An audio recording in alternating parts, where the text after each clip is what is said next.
ಖುಷಿ ಆಗ್ತಿದೆ. 2 days ಇಲ್ಲೇ ಇದ್ದು ನಾವು ಯಾವುದೇ ಬೇಜಾರಿಲ್ದೇ ಈ ಪ್ರೋಗ್ರಾಮ್ನ ತುಂಬ ಖುಷಿಯಿಂದ ಕೇಳಿ ಎಲ್ಲ ಒಂದು ತುಂಬ ಚೇಂಜಸ್ ಕೂಡ ಆಗಿದೆ. ಹಾಗೇನೆ ಬೇಜಾರು ಆಗ್ತಿದೆ. ಏನಕ್ಕೆ ಅಂದರೆ ಇಷ್ಟು ಬೇಗ ಈ ಪ್ರೋಗ್ರಾಮ್ ಮುಗ್ದೋಗ್ತಿದೆಯಲ್ಲ ಅಂತ ಬೇಜಾರಾಗ್ತಿದೆ. ಇನ್ನೂ ಒಂದು 2 days ಇದ್ದಿದ್ರು ನಾವು ಕೇಳೋದಕ್ಕೆ ರೆಡಿ ಆಗಿದ್ವಿ ಅಲ್ವಾ?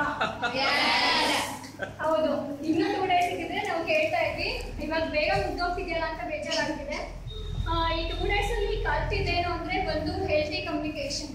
ನಾನು ಕಾಲೇಜ್ ಮುಗಿಸ್ಕೊಂಡು ಮನೆಗೆ ಹೋದಾಗ ಅಪ್ಪ ಕೆಲಸ ಮುಗಿಸ್ಕೊಂಡು ಬರ್ತಾರಲ್ಲ, ಅವಾಗ ನಿಜ ಅಪ್ಪನ ಹತ್ರ ಏನು ಹೇಳಬೇಕು ಏನೋ ನಾನು ತುಂಬ ರೈಸ್ ಆಗ್ತಿದೆ. ಅಂದರೆ ತುಂಬ ಕೋಪ ಮಾಡ್ಕೊತಿದ್ದೆ, ಅಪ್ಪನಿಗೆ ಬೈಯೋದು ಆ ರೀತಿ ಎಲ್ಲ ಮಾಡ್ತಿದ್ದೆ. ಈ ಹೆಲ್ತಿ ಕಮ್ಯುನಿಕೇಷನಿಂದ ನಾನು ಕಲ್ತಿದ್ದೇನೆಂದರೆ ಯಾವುದೇ ಒಂದು ಸಿಚುವೇಶನ್ನ ನೋಡಿಕೊಂಡು ಪೇರೆಂಟ್ಸ್ ಜೊತೆ ಮಾತಾಡಬೇಕು.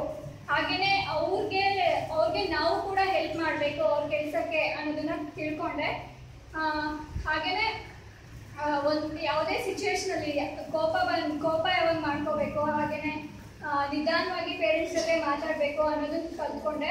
ಹಾಗೆಯೇ self esteem and self confidence, self esteem and self defence ಅದನ್ನು ತಿಳ್ಕೊಂಡೆ. ಅಂದರೆ ಹೊರಗಡೆ ನಾವು ಒಂಟಿಯಾಗಿ ಹೋಗ್ಬೇಕಾದ್ರೆ ತುಂಬ ಹೆದರ್ಕೋತಾ ಇದ್ವಿ. ಈಗ ಬಾಯ್ಸ್ ಎಲ್ಲ ಆ ರೀತಿ ಏನು ತೊಂದರೆ ಕೊಡ್ತಾರೆ ಅನ್ನೋದನ್ನ ಹೆದರ್ಕೋತಿದ್ವಿ.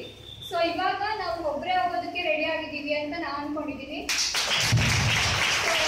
Thank you so much. Thank you BJS and thanks especially Vimala ma'am. Thank you so much.